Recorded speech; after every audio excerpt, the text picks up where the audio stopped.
Good evening, everybody, and welcome to the Charlton Chronicles. As you can see, I'm back on hosting duties tonight. Should be looking forward to this one tonight. Got a lot to discuss as ever. As you can see, we're here joined by Paul, Stephen Sid, and Callum making his return to the Chronicles. So, Callum, I'll start with you, mate. How you doing? I'm doing all right. How are you? All good, mate. All good. Obviously, as I said, lot to discuss, lot to talk about from yesterday, and Charlton's still doing well, aren't we? Still high and flying. Stephen Sid, how you guys doing? Yeah, very well, thanks, mate. Another game that we didn't lose yesterday, which is good. A point, albeit, but all very good. Happy. Yeah, exactly. And Paul, finally coming to you. How you doing? Yeah, fine, Charlie. Yeah, another point on the board. I mean, obviously, thankfully, Key didn't find the key at the door, did he? He couldn't hit a barn door with a banjo, thankfully. So, yeah, I think we were pretty lucky at the end, but no, happy with the points. So, 20 points by 1st of November. Pretty good going, I'd say. Yeah, exactly. Perfect. So, yeah, as ever with these, we obviously discussed the Swansea game. Lots to discuss, obviously, a 1-1 draw.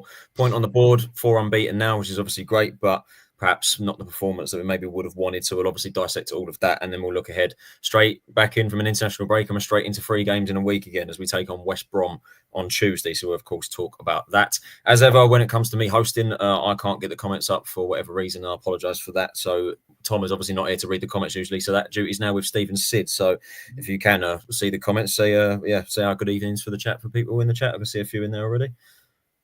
Yeah, good evening to Charlie. Just made a good point about it being a useful point yesterday. Evening, Glenn. Evening, Chris. Evening, Tommy.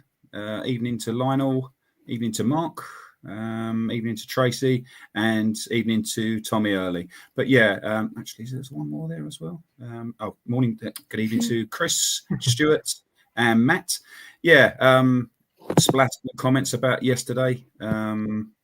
People pleased that Charlie got his goal. Useful point yesterday. Some good starting places there. Yeah, good. Yeah, obviously, you guys keep your comments coming in the chat as well, and obviously, Stephen C can flag up any comments that are good to bring up, and obviously, yeah, as I said, keep those coming, and we'll mention them as the show goes. So, yeah, let's get into it. We'll start by talking about obviously Swansea 1-1 draw.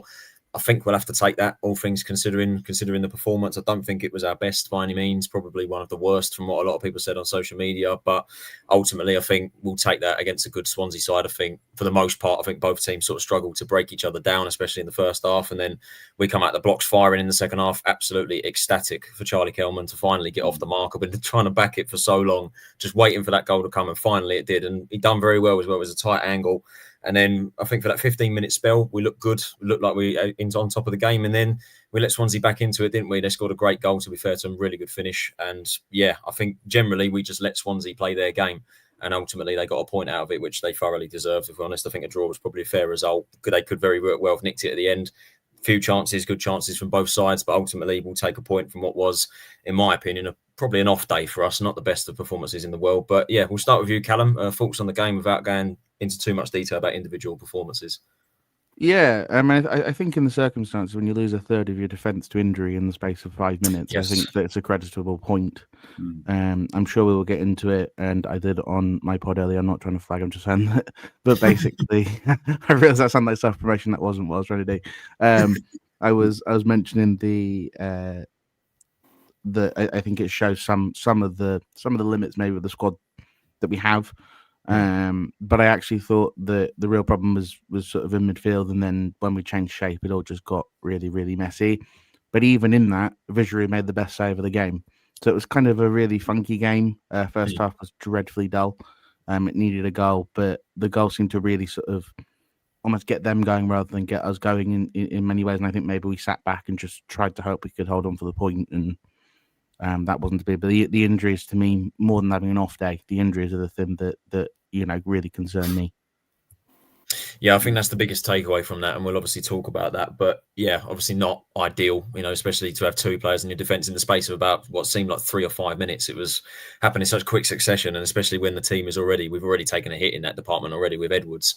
It's now become a bit of a problem. Maybe that's an understatement, but yeah, I completely agree with that, to be honest. I think especially in the second, the first half, I felt myself falling asleep, to be honest. It's probably to do with me being slightly dosed from a night out the night before, but it was generally a few of us were just dull, completely dull. Vigouroux pulled off an unreal save from a corner we had. I remember that. vividly. And then obviously Swansea, I felt, had the most chances in that first half, but they just couldn't really break us down. And then second half, it kind of come to life a little bit. And obviously the substitutions and the change of shape that we had was very confusing. I was kind of looking at it going, where is everybody playing right now? I couldn't really work out the positions and the shape changes. But yeah, it was just one of them games, really, one of them afternoons. Stephen Sid, we've touched upon it there. I suppose we may as well just come to the injuries now. Amari Bell and Reece Burke both down, going down the tunnel. Not what you want to see. Obviously finished the first half with 10 men because Burke went off and we didn't sub on Leeburn until the start of the second half. Yeah, big blows, I think we'll probably have to take away from that. Bell especially, in my opinion, considering that we now don't actually have a left wing back now because Edwards is obviously out long term. I'm assuming Bell and Burke will be assessed. I'd assume they're very unlikely to play Tuesday, and considering they went down the tunnel straight away, both of them, I'm assuming it's not great news. Not what we want to have right now, especially when the defence is already taking a hit. Yeah, it's a difficult one, to be honest, because obviously it's really annoying that they both got injured, but it is like another chance for some of the other players to go into that position and have more minutes on the pitch. But yeah, I mean, Bell is a big one because he's been doing so well, and so has Burke, to be honest, when he's come in. But I do think that we can still persevere with it. Obviously, there's still optimism without the squad. So I do think that it is just play other players in that position and move on to Tuesday night. Yes, exactly that. I mean, we've got our options, haven't we? We've got other options to come into the squad. I mean, we saw Onel Hernandez get a lot more minutes coming off the bench for, I think, late in the second half. And obviously, Ramsey come into play. TC moved to wing back, which we'll discuss his performance later on. But we've got our options there, that's for sure. But obviously not what you want to be seeing, especially two important, experienced heads, especially at this point in the season. It's round about this time where the injuries are going to start to kick in. And now it's happened. And it's happened to two pretty big players. So let's just hope that it's the best case scenario for Bell and Burke. They're not out for too long, but I'd imagine that they're going to be out for a couple of weeks. And then Paul, coming to you. I mean, obviously, I look at this injury. I don't want to get on the downer too much because obviously we're four games unbeaten. We're still on a good run. But it was, if I remember correctly, when we was in the Championship, it was this time when we was last in the Championship where the injury started to kick in and then a full-blown crisis kicked off. And that was obviously massive to what ended up us getting relegated. And I think I think we had a very similar incident. I think we had two injuries in the space of a couple of minutes when we played Bristol City. I think it was away. That was what kick-started it. And it's happened again. So not getting too much on a downer, but now is the time where injuries are going to kick in. And that probably could not have come at a worse time, could it, for Bell and Burke? I suppose you could argue, though, it's early in the season, isn't it, Tyler? If this happened in sort of February, March, it might be more serious. I mean, I tweeted, responded to Callum, texted me yesterday, and I came up with some cheesy comment like, "Tis the season of Halloween for all your injury nightmares to happen at once." To have those two guys go down in such a short space of time. I mean, I saw somewhere that Josh is back sort of in mid-November. I don't think, maybe I'm too wedded to FOTMOB, and that may be out of kilter, because obviously we certainly need him. And as you say, we're sort of exposed now. And it wasn't something that, we knew that both Amari and Reece had injury histories. They're both obviously excellent players when fit, as they've amply demonstrated. But I think, you have to obviously sort of, have your mitigation in place. You need to have people there. And once Josh went down, and we knew it was going to be relatively long term, more than a week or two, then the alarm bells should have started ringing. Maybe they were. I mean, obviously, I'm not privy to, I'm not ITK and as to what goes on behind the scenes. It's difficult now. Is it outside of the window? You're restricted as to who you can bring in. If you've got free agents at the moment, they're probably free agents for a reason. So it's difficult. Otherwise, you promote from within. I'm not sure we've got anyone that we could certainly, any sort of academy products that we could throw in that would really help us in that regard. So it is going to be difficult. I think, we'll talk about obviously TC going back to left wing back and how that worked or didn't. But yeah, I mean, we are in, we could possibly be being a bit stuck, but as I say, at least it's sort of November, not sort of the business end. So we can obviously, we've got, January is a way away now, obviously, but I'm sure there'll be things going furiously on behind the scenes discussion as to what we need to do and address the, particularly the left wing back, as long as that. So yeah, I think we are. You saying let's not be too down about it. We obviously got a point, but looking ahead, obviously we've got an international break coming out, which we welcome. We can sort of regroup. Yep. But yeah, the cupboard's starting to look a little bit bare, unfortunately. So we're just going to have to sort of make do and mend. And as we'll discuss, trying to reshuffle the pack wasn't entirely successful. So all things considered, it was good that we got a point. But yeah, I think looking ahead, I'm a little bit concerned. Yeah, I'll make you right on all counts there, to be honest. I think, with those two injuries, it has made us quite thin bone now, especially considering, I think, looking at the back three now, especially, you'd probably go Gillespie, Jones and Ramsey, and we haven't really got anyone else besides that, with obviously the two Mitchells being on loan. So unless it gets too much of a crisis, we recall one of them or we play some of the academy boys. But then again, I couldn't really think of anyone that we could throw in the deep end in that regard. Yeah. So let's hope it doesn't get that bad.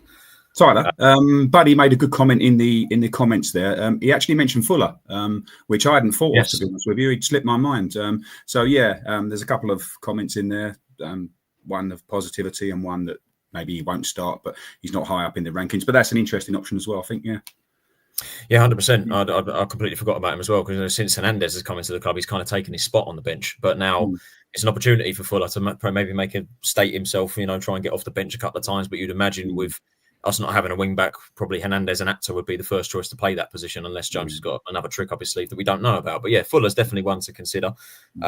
Interested to see. I think it's going to be very interesting and telling to see what he does do with this squad and how long Bell and Burke are going to be out for, which, as we say, we hope the best case scenario, I hope it's a speedy recovery. And as Paul rightly said, the international break will probably welcome it as much as we hate it now for the players to regroup. Edwards is back soon. I think Matty Godden is nearing his return as well, which is good. So hopefully we'll have everyone together and we'll get through this period, but no more injuries, for God's sake. Let's not have another repeat of the last time we was in the Championship. Let's get into individual performances from Swansea then. Callum, I'll start with you with Kaminski. I think, again, another one of his busier games. He kept us in it a few times, so a couple of shots were down his throat most of the time, but there were some threatening opportunities that Swansea had. They got some very good attacking outlets in their squad, and I think Kaminski, again, kept himself busy. Can't do much about their goal. It is an excellent finish, to be fair to them. So, how would you assess Kaminski's performance? Two things. Firstly, just on the injury thing, if I could just throw 1 point in, which I think we've gotten the only free agent out there that I looked at was Jamal Lewis, the former Norwich and Newcastle left wing back, who went to Preston last week because they had an injury crisis at fullback. So that's incredibly frustrating, and it's sort of Charlton Sod's law, isn't it? That I think that if this had happened, I think probably we would have been looking at him probably this week because I think you would have had to. The other sort of one that you could play back there is you could play Onel Hernandez back there if you really wanted to, if you want to keep TC up front. But we discuss that later. On Kaminski, it actually brings up something which is really, really bothering me, which has nothing to do with Kaminski. I like Kaminski, but I saw a couple of things about the goal, and it's driven me slightly mad. That's a great goal by a player that they paid £7 million for, right? At these sorts of levels, players are going to have moments, right? For Tubu's goal for Leicester, you can't do anything about it. Should Josh Edwards let him cut in on his left foot? No, right? But you can't do anything about it sometimes, right? That's why these players go for the price that they do. Ida by himself is almost our entire time in net spend, right? So my thing with it, and I saw a lot of things, I've seen it, is about sort of, Mannion deserved a chance. Well, no. I mean, we spent the whole summer after we signed Mannion trying to find a number one, and we tried 35 different goalkeepers, none of whom wanted to come. We got promoted, and one of the first things Nathan Jones did was go and find himself a number one goalkeeper, right? And I think that with Kaminski, for a keeper that can't kick, he's almost got 2 assists. He's got one from a kick at Sheffield United, and he almost had one yesterday. So, and I was saying this before, maybe I was to you, Paul.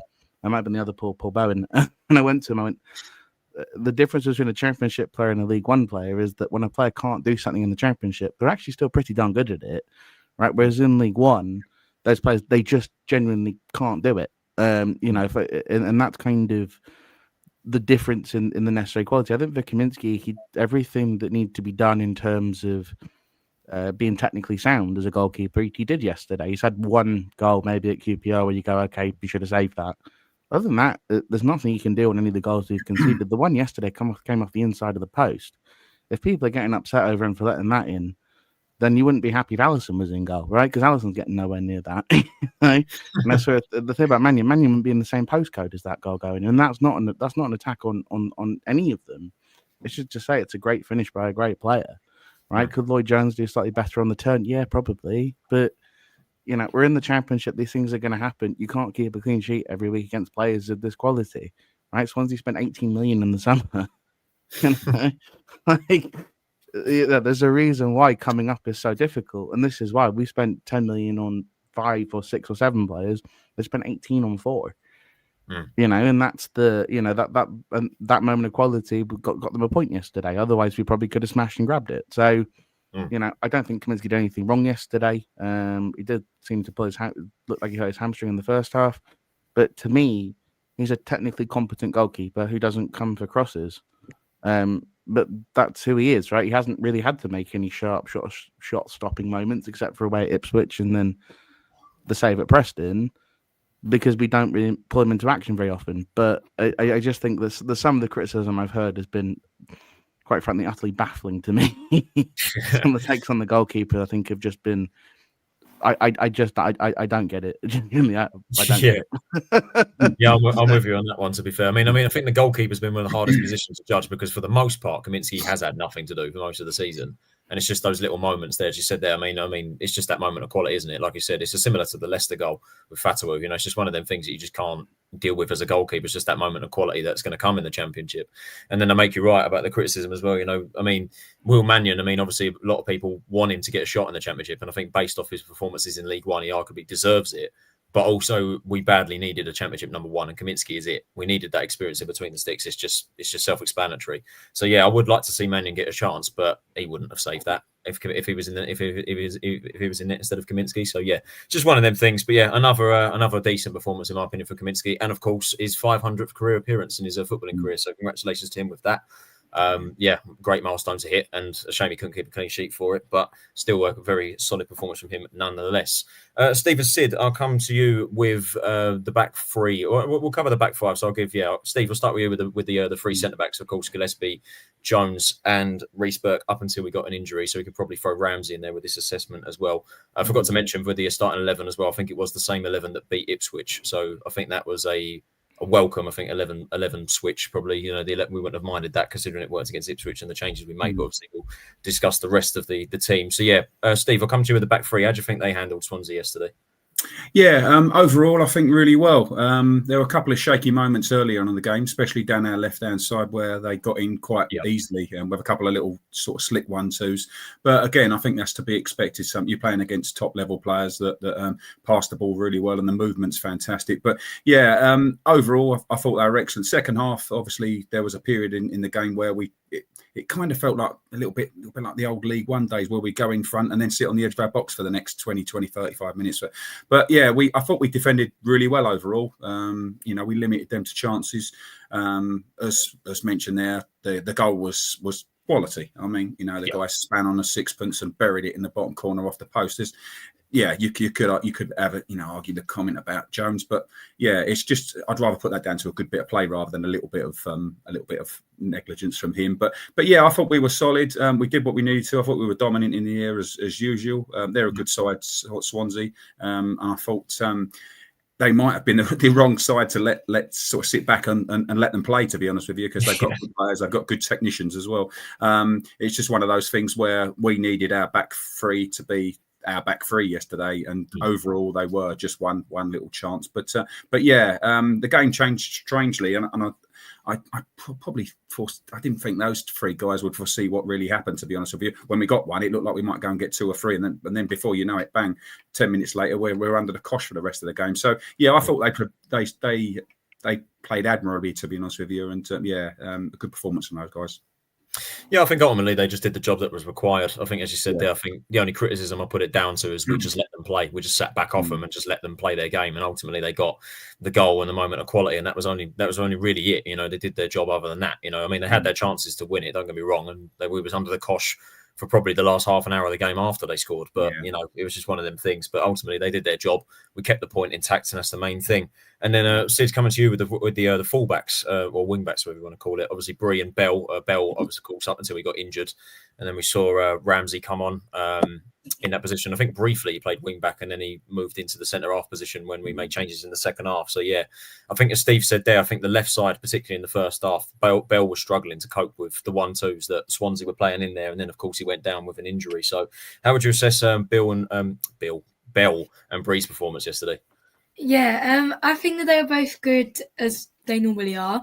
As you just said, Bell got caught out a few times on the 1-2s, and maybe he needed a bit more speed within those. But again, Bree had a really good performance, as he always does. And it is just unfortunate to see that Bell might be out for a few weeks now. But again, there's no need to massively worry, because we do have other players that can play in that position, or we can invest in some other people from different teams or on a free. Yeah, exactly. I mean, we've got our options there to deal with it. But as you said, I mean, to lose a player like Bell, who has been so impressive since he come into the club, it is going to be a massive hole to fill, especially, with now both of our wing backs gone on the left side, that is. So, yeah, hopefully it's a speedy recovery, but it's an opportunity for the players in behind him to get their chance in the team. And Bree as well, I think, again, another decent performance from him. Got forward well, linked up well with the midfield on the right side, put in a couple of decent crosses, and yeah, another rest assured performance from him. But perhaps he's got a little bit more pressure on his shoulders now to keep it in the team, now that Burke and Bell have both been injured next to him. Paul, I'll come to you about the midfield three. Obviously, Carey, Doherty and Coventry, who have been so well assured for this season so far. I think personally, I felt Coventry again had another very good game. Got stuck in a few times. Was the engine in the middle of the park, made a few very good crunching tackles. I mean, there was one in particular when Coventry, I'm getting it all wrong today. Swansea, when they went through one on, I think it was 2-on-1 towards the end, their striker looked bound on scoring a goal, and he absolutely messed it up completely, trying to backheel it to their player. And Coventry read it like a book. I mean, it was terrible from the Swansea attacker to get rid of it, but it just showed Coventry's quality there. And as for Doc and Carey, I mean, Carey, probably maybe one of his more quiet days. I mean, he unleashed an absolute rocket in the second half, which the keeper done well to save. I didn't think I didn't think that was going to tame the keeper, test the keeper at all, but he done quite well actually to get that on target in the second half. And Doherty again, perhaps another captain's performance, but maybe the midfield, I think especially in the second half, actually got overrun when we let Swansea play. How would you assess that midfield? Yeah, I mean, as you know, Tara, I'm from the school of thought that says, "Why be original when you can use a cliche?" And obviously, we're in a different league now, basically in more ways than one. As you said, we're playing. There are very few teams, I would say, in the Championship now, that apart from maybe Norwich, bless them, who you'd say are pretty bad. They've all got good, high quality players, many of whom have played in the Prem, or certainly seasoned Championship players. And so it was with Swansea. Obviously, as you say, they bought Eder for 7 million, and he showed his quality in that one moment. Because I thought actually, because I've probably got an issue with Kaminsky. A lot of people have with TC, my conscious bias, thinking that he should have got to that. But actually, it was great placement. As you said, it came in off the post. There was nothing he could have done about it. So, when you've got a player like that in your side, then there's always danger. And I think, they came at us in the second half. I think Steve might have said, our goal, Charlie's goal, welcome as it was, kind of galvanised them, and they came at us. The fans travelled in numbers. They got behind them, and they played for them, I think, and they played for the shirt. And this is what we're going to get. We can't expect to be repelling all attacks all game, and I think we did probably get overrun. But that's that was because that wasn't by accident. They've got good players who are creative, very slick, very good interplay. As Steve said, they like the old 1-2. So and they came to play, and they sort of woke up. I think in the second half, I think the rain came and dampened the atmosphere for the fans, but for us fans anyway. But it seemed to make them just try even harder. So, and that's what we're going to have to expect. It was a hard fought point, and the idea that we're going to. I mean, I jokingly say we're HMS, piss the league or piss the bottom half of the league or whatever. It's going to be difficult. It will be difficult this season, and if we end up mid-table, then whoopee basically. So it was a tough game. We're going to be meeting tough players, tough midfield, forwards, whatever. And I think the guys met the challenge in the same way as the back five did. That they did what they had to do. They were overrun at times, but it certainly wasn't all hands to the pump. I didn't think. In that sense. There were moments where, and they should have obviously won it with Key. I don't know what he was doing, but I guess that's a defender's shot, wasn't it? Really, we got out of jail with that one. But as I say, we just have to understand that we are playing good quality teams for the most part. They're no mugs. A lot of those players have played in the Championship, long term. So and they showed their quality. And as I've said again, another cliche, every game in this league is a learning experience for all of our players. And so far, we've got 20 points by the 1st of November. And if you'd have said to me 12 months ago, we would be in the Championship 8th or whatever with 20 points. A couple of months in, I would have said, "What are you smoking?" basically. So I think we've done incredibly well, and I think people sometimes maybe have to, and particularly me, have to sort of rein in our expectations, because every we look at West Brom, don't seem to have much boing at the moment, but they've got things to prove. So that's going to be another difficult game. I'm more confident than I was perhaps for yesterday's game, but again, they're all hard games. So I think we shouldn't be too critical. I think one thing is for sure, everybody, another cliche incoming, is giving 110% for the shirt, and you can't argue with that. And we can't always say that, can we? We can't always have said that in the last sort of 4 or 5 years about certain players that we've had, and that is a united squad. And it was great to see them, by the way. And you'll talk about Charlie in a bit, but everyone sort of ran to Charlie and congratulated him, and that was a monkey off his back. So hopefully, as I say, hopefully the dam will burst. Sorry, it's cliches all over the place tonight. I do apologise, everyone. But yeah, no. So as I say, I think you asked me about midfield, and I think they did a steady job. And I think they stood up to the charge. Yeah, they got slightly overrun at times, but it was only at times. I think they did a pretty good job overall.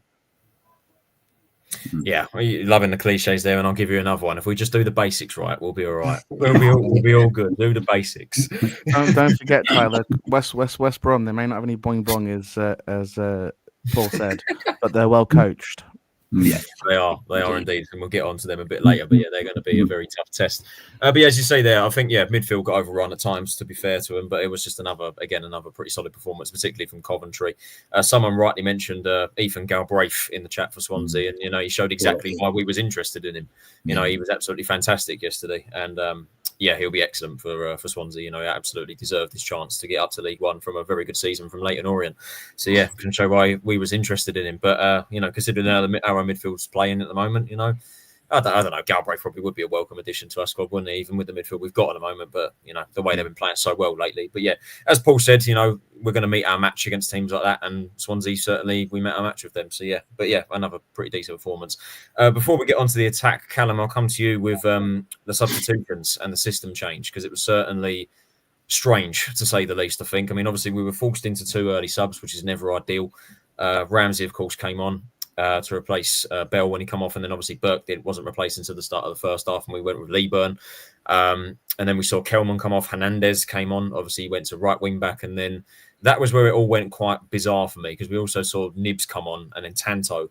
But what ended up happening, what I saw anyway, was TC obviously shifted. Well, TC originally was just in the middle, like out on the left on his own, in the middle of nowhere. Then you had the midfield 3 and then the back 5, and it was really strange. And Leeburn up top on his own.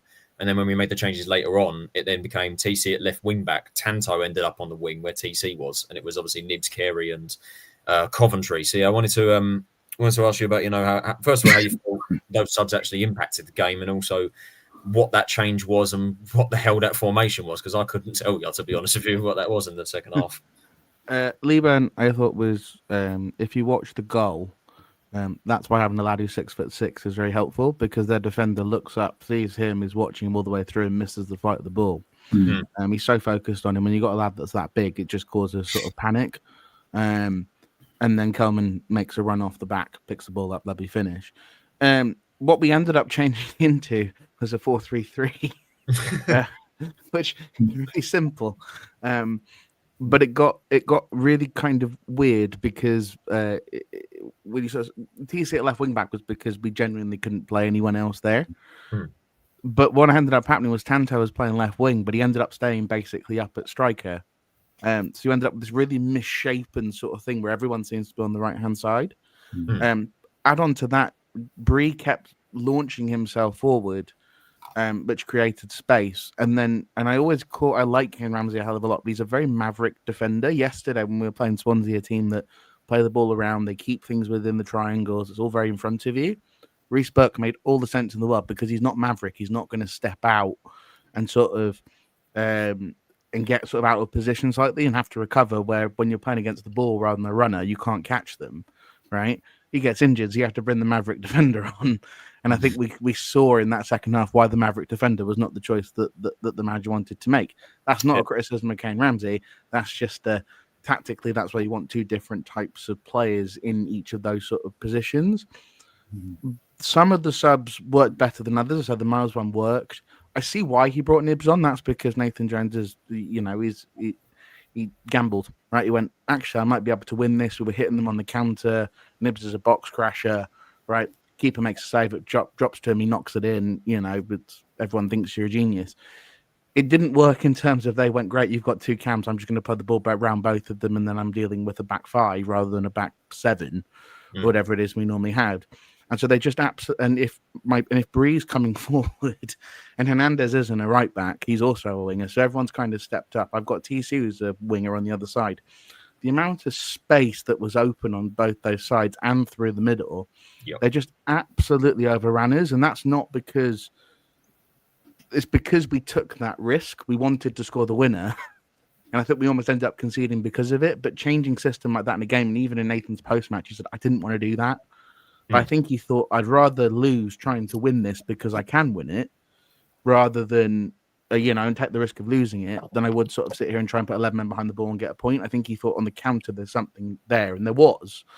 We just didn't quite make that happen. And unfortunately, defensively, by the end of it, and I don't know if other people agree, I thought both Jones and Gillespie looked absolutely knackered.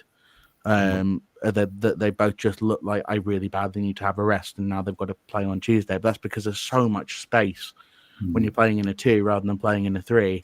And Macca's not the best in a 2 anyway. He's a 3-back defender. And so you just saw him looking over to his left going, oh my God, I have no left back. And they've got this Neon guy who was absolutely fantastic yesterday, just running right at me. And so when anybody questions Fukuda, I look at him and I go, that's another lad from the Japanese league. Like, these kids are really, these guys, there's a lot of talent in the J League and the J League too. And I looked at him yesterday and I thought, you know what, if this guy's anything like that, maybe I am interested. Yeah, I'll make you right about those changes. I mean, ultimately, Jones, he didn't want to make those changes, but he had to try something. He tried it, thought it would work. Can see why he tried it, but as you said there, I think, the wing backs sort of overloaded ourselves as they pushed forward when we had, Hernandez and TC, who are also wingers, and you got Tanto there as well, and Bree pushing forward, and then Nibs and Carey. It was just became a bit too much for the back three, especially when Coventry when Swansea.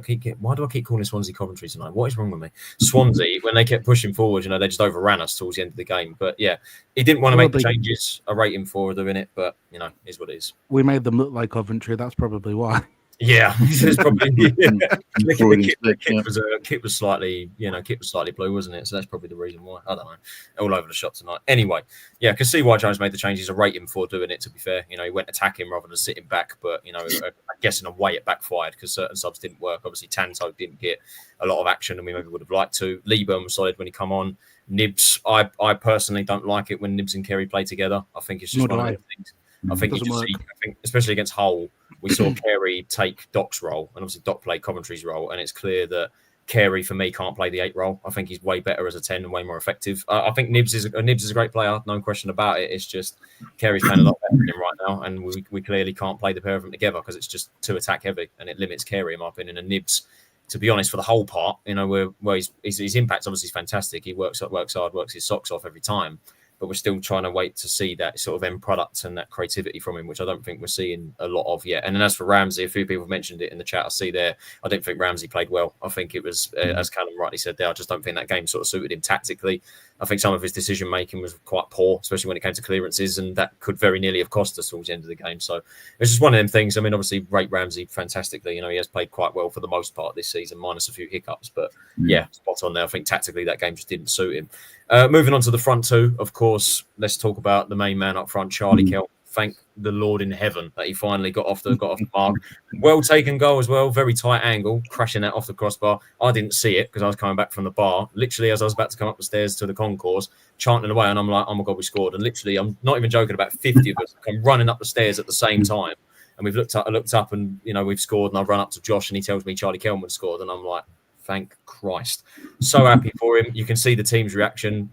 I think I saw a video from the club, and he runs straight over to Tanto, and the reaction that Tanto gives Kelman tells you all you need to know, really. He's been needing that for a long time. And Steve, I'll come to you with Kelman. First of all, how do you think he played? And second of all, is this finally the goal that he needed to get off to get firing on all cylinders now in this league, as we've been saying?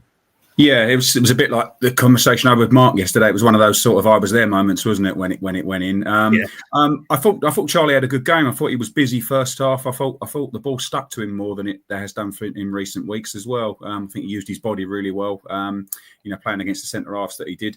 And I think he looked quite confident yesterday as well, which is something that's probably Sheffield United game. He was bereft of confidence as probably as I've ever seen a player, but he's certainly got it back now. I really like the goal, to be honest with you. It was on our side where we sit in the covered end, and as the ball dropped over the centre half, it was a difficult finish. It was one of those that potentially he could have snatched at and scuffed it and smashed it into the ground, or it was one even easier than that. He could have actually skied it over the bar, even if he did use the laces of his foot. But the fact that he was waiting for the ball to come down, centre half's obviously breathing down his neck to make up for the mistake that he's made. But yeah, he just controlled it, but caught it beautifully as well. And I think he's a big unit to get round, that keeper. He's quite an imposing figure, and I'm sure he blocked a lot of the angle down there. And there's probably only one place that he could go, but it was a great finish, and I think you saw his relief. You felt the crowd's relief. His teammates showed the same relief. It was a real together moment. I thought fans, players, crowd, manager, everyone had been begging for that to happen in the last few weeks. And I think we've said recently on here as well, we're all hoping that there's going to be a sort of floodgates moment now where he's got that goal. The confidence flows on the back of that. He gets himself into positions that Charlie regularly gets himself into, but it was just a joyous occasion. I was really pleased for the lad, and he's had a tough time, and he's probably taken a little bit of stick from the crowd in certain games, in certain parts of certain games, but yeah, he's genuinely a hard-working kid. Looks like a likable lad, and the guy can finish. I mean, let's have it right. You don't get that many goals, even if we're talking about League One being the standard below. He's probably etched a lot of those goals out for himself last year, as well as having good people around him. But as I say, I thought it was a great finish on Saturday, and ultimately massively pleased for him. Yeah, it was a very Kelman-like goal, wasn't it? I mean, the poacher that he is, getting in the right space at the right time and knowing exactly what to do when the ball's put in front of him. I mean, he's had chances before that this season, and we know that he can play. We know that he can finish. That confidence has just been growing and growing and growing, and we knew it was coming. It was just a matter of when, not if. And thank God it came at that moment. It was a fantastic moment, and that's exactly what I was going to come to Sid about. The relief from the crowd and the team. You could see that everybody was waiting for that moment, and now that it's come, that confidence that's been growing and growing and growing must be absolutely through the roof right now. Just that massive monkey off his back now, being like, right, I've got one, now I can kick on. And I think that's exactly what I'm hoping. That's what Kelman's going to go on to do now. So yeah, Sid, I'll come to you on your thoughts. The crowd reaction to it in the team, that's definitely something that he's going to be brimming with confidence with now. Yeah, I mean, it was just a great moment, to be honest, to see him finally get his first goal at Charlton. It was just great to see. And as you said, Tyler, Tanto was right there waiting to celebrate with him. Yeah. And I just thought, well, Tanto's excited for him, which is obviously a really good thing. But yeah, you could kind of hear the momentum in the fans when we scored. It was like you looked up and everyone was clapping, everyone was cheering. And then obviously when it got announced and the goal got replayed on the screen, and it was like, oh, Charlie Kelman, everyone was cheering, and I was just really happy for him. And it is also his birthday today, so happy birthday, Charlie. Yeah, perfect early birthday present for him as well. But yeah, as you said, spot on, great moment. The crowd really got behind him and chanting his name and that. And I've been waiting for that for a long time. I've been backing Kelman to score with every show we've had on here, just for him to break his duck finally, and he finally did it. So yeah, delighted for him. Great early birthday present for him as well. And another goal from a striker, which is obviously great to see. We haven't had many this season. We've only got 3, so that's still a slight concern, I guess we could say. Lieber, Tanto and Kelman have only got 1 each. But, there's something to build upon. We're just waiting for TC to get off the mark, and that's exactly who I'm going to bring Paul to wrap up our action against Swansea. To be honest with you, I actually felt he played quite well, TC. I felt he actually had a pretty good game, all things considering. I felt, again, we know that he can drive the ball forward for the most part, but it was his stuff out of the final third, in my opinion, that actually took me aback, because I was actually quite impressed with what he was doing. He was tracking back, he was getting stuck in. Yeah. Obviously reverted to wing back in the second half, which we'll probably all agree isn't his position and something that should not be happening now that Bell's injured. But I think, to be honest with you, I didn't think he put too much of a foot wrong. He drove the ball forward, he did well. Obviously, we're still waiting for that end product to sort of kick in, and arguably, again, he probably didn't link up well with Kelman again, which we obviously know about. But yeah, I'm interested to see how you felt. First of all, how did he get on? But second of all, how do you think he did in that left wing back role when Bell got injured? Well, actually, in the first half, he found himself in sort of left wing back position a couple of times where he got stuck in, as you say, got tackling. So, which is kind of ironic given where he ended up. But I thought, he had a good game. He was very strong. I'm sort of heartened by the comments of some fans of other clubs who sort of see him as one of our danger men. It's interesting sort of perspective from fans. I've always been a fan, as you know, although I occasionally flip flop. But no, I think he played, as you say, he played really well. I felt, and he one of the criticisms I think I've had and others have had, he gets brushed off the ball too easily sometimes. And I think even though he's bulked up and all the rest of it, still he sort of can be a bit powder puff at times. But certainly not yesterday. As I say, he was very strong on the ball. He was very strong trying to win the ball as well. So it was good. I felt all told, he put in a really good shift. He always gives, as we say, 110% for the shirt. But I think, he contributed really well. And as I say, I was glad to see his strike partner actually got a goal. So as I say, hopefully maybe a goal will follow for TC in due course, hopefully maybe on Tuesday. Yeah, that would be delightful, wouldn't it? Yeah, just something to kick on now, as we say about the forward line now. Kelman's got one. Hopefully that's them kicking on now. But yeah, I think, again, and just a pretty decent performance from TC, all things considering. I think, as you said, he got sucked into the left wing-back role a couple of times in the first half, but he held himself well, as we always say, another cliche for you there, gives 110%. But, he always does that. He does. You can never knock TC's work ethic, and that's exactly what I'll always say that about him. I mean, I'm quite a heavy critic of him in terms of his end product and still am now. And I'm still waiting to see him get off the mark. And now that, as you say, Paul, now that Kelman has, hopefully that's the kick up the backside that TC needs to get on the score sheet as well. But, I'm sure that will come with time. But I think in terms of, his work ethic and his performance outside of the back three, I think it was, front three. It was actually a pretty good performance from him, all things considering. So, yeah, I think that's all to discuss there with the Swansea game. Steve, I don't know if there's anyone that said anything in the chat that we could bring up quickly. Yeah, there's a lot that's backed the goalkeeper, as we mentioned earlier on. Matt's basically saying Kaminsky's underrated in terms of starting quick attacks, which is a very good shout. There's some conjecture in regards to the left wing back role. Charlie Jarrett, good shout. Hernandez at left wing back, which is matched by Stuart Wallace. O'Neill at left wing back has to be. Some positivity in regards to Charlie's goal. Someone said that he did a shush to the covered end. I must have missed that one. I know he got pushed forward to take the adulation, but Charlie again. I think we'll beat West Brom. Matt mentioned Doc. Said he was very poor. Touch and control was off. Struggled.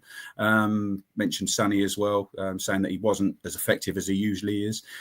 Interesting from Buddy's basically saying that it's likely toxic over at West Brom. Some fans wanting him out, and Grant arguing with fans at full time. Not a good look. I didn't know that one. So that might be interesting for Tuesday night. But positivity and quite a bit of understanding from yesterday, I think, from the chat. Yeah, definitely. A lot of good, interesting points there that obviously we can take into West Brom, which is going to be no easy game. I mean, they're not on the best run of form at the moment. They're 12th in the league at the minute. Looking at their form in the last 5 games, they've won 1 in their last 5. Going through their last 5 results, obviously they drew 0-0 with Sheffield Wednesday, which is probably a great result for Wednesday, all things considering with what's going on with them. 1-0 loss to Ipswich. Obviously, we dismantled them, but we know how good Ipswich can be. A 2-1 defeat to Watford. Their win was a 2-1 win over Preston, who, as we know, are a very good side. And then they got battered by the Bermondsey lot down the road 3-0. So not the best of starts to the season for West Brom. And Ryan Mason is their manager, isn't he? Correct me if I'm wrong there. It is Ryan Mason. It is Ryan Mason. Yeah, I mean, obviously, he knows the game, doesn't he? And he is a great coach. But, if there is a bit of toxicity at the West Brom end, probably is the right time to play them then, especially under the floodlights at the Valley. There won't be a light show, as we were all worried about that West Brom game coming up, wasn't it? It was the rumour that there was going to be a light show because aren't our owners supposed to be there on Tuesday night? I might be chatting gibberish, but I remember Louis Mendes tweeting before the game saying that there isn't going to be a light show, and I think we can all breathe a sigh of relief with that. But yeah, West Brom, we know that they're going to be a tough side to break down. They've got some great quality in that side. Obviously, they should be fighting promotion this season, fighting towards the playoffs, and they've got the manager and the players to do it. Not having the best of starts at the moment, as I said, 1 win in the last 5, but it's a good opportunity to play them. But it is going to be very interesting, given the injuries that we've now suffered, what we're going to end up doing in terms of a lineup. Obviously, it is Tuesday night, but the injuries add something different into what we're going to end up doing. So we'll come to the lineups. For me, looking at it, I think we're kind of forced into the back three that we know about. We've got no choice really but to go with Gillespie, Jones and Ramsey, unless Nathan Jones pulls out an absolute wild card and decides to change formation for whatever reason. But I would imagine he'd go with that three. The left wing back spot's going to be the most interesting role. Who's going to end up taking that position? You'd imagine it's going to be a shootout between Hernandez and Atta. Fuller could be an outside chance, maybe TC as well if he wants to try something very rogue, but I think we'd all agree that probably wouldn't be the decision to make. Perhaps a rotation in midfield you could argue as well in terms of fitness, and then the front two is going to be interesting as well. So Callum, I'll come to you first. What would be your lineup for West Brom? Firstly, Tyler, I think he will play TC there. He'll play him there. I'm pretty darn confident he'll play him there. For me, I mean, Kaminsky, the back three is what it is. I think he'll keep Bree in because we'd have literally no outball otherwise. Yeah. And also we'd lose the crossing, the set piece busy. He will play TC there. I'm convinced. Coventry, Doherty, probably Carey. Front two of Miles and Kelman is what I think he's going to go with. For me, I think it would be too much to ask Fuller to play there. I don't like the idea of Hernandez there. I think TC is the best for bad option. You have to remember Rankin Costello did play left wing back for a little while at Blackburn, so that's one that you could change. It will be TC there. I'm convinced it will be to do with athleticism and ability to press up and down. Will it work? I don't know. There's going to be a massive gap between TC and Gillespie turns like a combine harvester. So having that much sort of space behind him, I like Gillespie a heck of a lot. I felt like the only member of the fan club in like January of last year, but he cannot turn. And so for me, I'm not massively sure. That would make the most sense if he's going to stick with that formation. He's not going to change the formation. No. But sure, the alarm bells are ringing at Valley HQ or whatever it is and going, okay, in January, we badly need to buy a left back and some cover coming into the season with your left-sided centre-back being your backup left back was always absolutely crazy. We did mention there is one prospect at centre-back. I think it's, I can never pronounce his name, but it's going to be Lekeretwaba. There we go. That's how you pronounce it. Almost certainly be on the bench. He's 18 years old. You need a centre back there. I actually thought he was okay in the cup game against Orient that he played. It was not his fault. We lost that game. But I think that's almost certain. And then the only other one is Kai Enslin, who's actually ambidextrous, so can play on both sides, which I found out last week. But actually is very good technically. Can he defend against Championship players? Almost certainly not. But I'm not massively sure if the other options can either. So for me, TC is the best of a bad bunch of options, and I think you play Miles and Kelman up front. And you have Tanto to come off the bench, and then I'd assume Gordon is back after Wrexham, and at that point you're back to having two strikers on the bench. But that's the best that I can offer. I don't think there's a good option for him. Thankfully, West Brom are about as blunt as a butter knife. So as a result, although we are about to have immovable object hits. What's the phrase? Immovable object hits. Irresistible force. Because Carlin Grant is coming back, and we know that what happens when Charlton players play against us.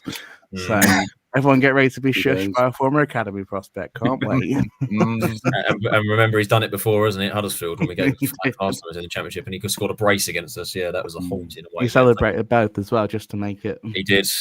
Yeah, we know exactly what's placed with that one. Yeah, I think the left wing back role is going to be the most interesting role because ultimately the senior players we have that we could put in that position are all attackers.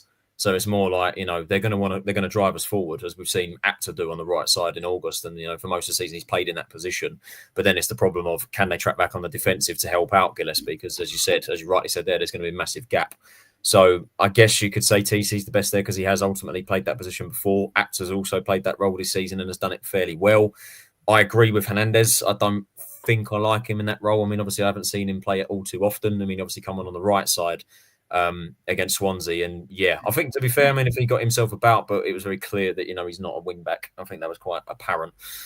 Fuller would be too much to ask for, in my opinion, to put him in that position, to throw him in the deep end, and then obviously Lacazette and Enslin are probably wild card options if we're that desperate to put someone in there. But that's going to be the most interesting option. I mean, Yeah, I think the front two, I like the idea of Kelman and Leeburn. Wouldn't mind if Tanto played over Leeburn as well, because I think they played well together against Ipswich. Yeah. You probably wouldn't change the midfield three, would you? And then Bree, you'd probably keep an eye on purely because of his fitness. I wouldn't be surprised if we hooked him off at one point, and whoever doesn't end up playing left wing back will probably replace him late on. But yeah, the left wing back's going to be the most interesting position. Stephen Sid, what would you do with the lineup against West Brom? Yeah, similar. If I'm being honest with you, to Callum there, that's the one questionable position, isn't it? I suppose you could make an argument for Apter playing on that side, and when he comes forward, cutting inside on the right, which might be an interesting option. But yeah, I do think we need someone with a bit of pace to help out Macca, as Callum mentioned there. That's the biggest positional issue of the lot. I think. Needs must in regards to the other players at the back there. They just play because they're there, fit and ready to go. So yeah, and in regards to the forward line, either one of the two, Charlie with Tanto or Charlie with Miles will be very decent, I reckon. Yeah, definitely. Especially going up against a decent West Brom side. Sid, any changes? Well, obviously, I was going to say any changes. Obviously, there's going to be changes. What lineup would you do for West Brom?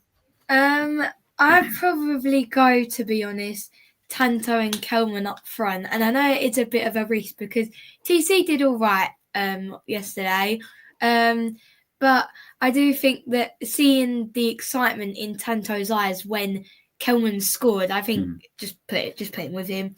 But yeah, I think it probably will be TC playing that left wing back role because realistically, it's either going to be him, Hernandez, or possibly Fuller. But yeah, apart from that, I think we'd be all right. Maybe bringing in Apter, but I think apart from that, we're okay. Yeah, I mean, that's obviously the biggest headache that Jones has got at the moment. He's probably, twiddling his fingers right now, looking at the team. What do I do here in terms of the position? But I think, more likely than not, it probably will be TC playing that role. And then obviously, we know Kelman's going to be with Leeburn or Miles, but Leeburn or Tanto. But yeah, as you said there, with Tanto's reaction to Kelman's goal, he's probably lit up thinking, I'm going to do that with you against West Brom. So yeah, hopefully, that would be my preferred choice anyway with Tanto and Kelman. But if Leeburn wants to play, I wouldn't mind it. Finally, Paul, what would you do against West Brom? Well, I think left wing back comes out. Who does he trust? Does he trust TC or does he trust the Raptor or Ribby? I think we know the answer to that, don't we? So yeah, I'd say TC. And then my preference would be Tanto and Charlie. But again, putting Miles in, and as I think Steve said, having Tanto off the bench, then yeah, fine. Either way, really. But yeah, the left wing back one is going to be a bit of a quandary, isn't it, really? So just need to get to the international break, sort of, cutting our losses, as it were, really. So. Yeah, I'm hoping ultimately we just got to make sure that Edwards and Bell come back as quick as physically possible because we know we'd rather have one of the two there. But yeah, we're obviously in a bit of a precarious situation in terms of who we play. I think we can probably safely say that all the options we've mentioned there, maybe bar Lacarato and Enzin, will probably play at some point against West Brom, considering the lack of options we've got in those wide areas and fitness. Obviously, we've got to conserve them because we've got another game on Saturday. But yeah, it'd be interesting to see who starts first of all, and whether they can hold their own against the West Brom side, and then how does he change it to sort of impact the game from then on, depending on what the score is. Speaking of scores, that's how we'll wrap things up. We'll talk about our score predictions for the game against West Brom. People in the chat, be sure to get your score predictions, and we'll fly through them at the end. Callum, I'll come to you first. West Brom at home, they're not on the best run of form. We're unbeaten in 4. How do you see this one going? A truly turgid 1-0 win. Probably hopefully not, but probably with Kaminsky forced to make a save up due to a problem on our left hand side. Yeah, I think that's a weakness probably West Brom will expose. But I mean, to be honest, I'll take a 1-0 win. I'll take 46 of them. Take 46 turgid 1-0 wins exactly. If I'm then, I put Illing Jr. on that side. I try and if I can get Grant out, I put Illing Jr. on that side because I think that would cause us real trouble. They moved Neom Swansea, if anyone noticed, they moved him over, which just caused absolute chaos on Saturday. And I think that you've got a Samuel Illing Jr. type player on loan from the Premier League. Move him over and try to attack that side. Whether Mason's brave enough to do it, God knows. But I think that would be my thing if I was them. Well, that's certainly something he's going to look at, isn't it, in terms of a weakness, or a very obvious weakness, considering there's no natural defender there. And as you said, there's going to be that hole between whoever's starting that position and Gillespie. So that's probably going to be something he's going to exploit. But yeah, I think I'll take a narrow 1-0 win against that West Brom side if we can hold on, because I think it's going to be a very busy evening for the defence, safe to say. Steve, score prediction against West Brom? I'm going for a 2-0, Tyler. Yeah, I'm feeling good about Tuesday night. I know there's some stuff to worry about, but then again, that might be every Charlton game in the history of Charlton that I've watched. But yeah, I think that the feel-good factor with Charlie scoring, and I think he'll get another one, if I'm being honest with you. Yeah, yeah, possibly a goal from Tanto as well. So yeah, Charlie and Tanto to score on a 2-0 win. Sounds lovely. That'll be a lovely evening in SC7. Sid, your score prediction? I'm going to go 3-1 win with Charlie to get his second, Lloyd to get one, and Connor Coventry to get one. Nice. Very ambitious, very optimistic. I rate it. And then finally, Paul, your score prediction for West Brom? Yeah, less turgid 2-0. I think probably, again, Steve stole my thunder. Charlie and Tanto, hopefully. Fingers crossed.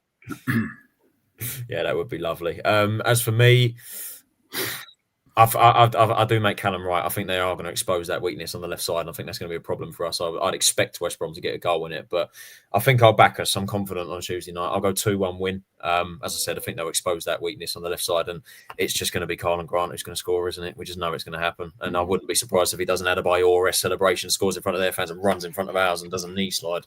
Would not surprise me in the slightest if that was him. But yeah, I'll back Grant for them because it's just going to happen. And then, yeah, I think Kelman, I think this is the chance for him to, go back to back.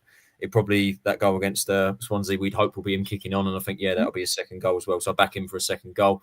And then, yeah, I'm feeling a defender goal as well. I'll go Gillespie. Oh, Paul's disappeared. Don't know where he's gone.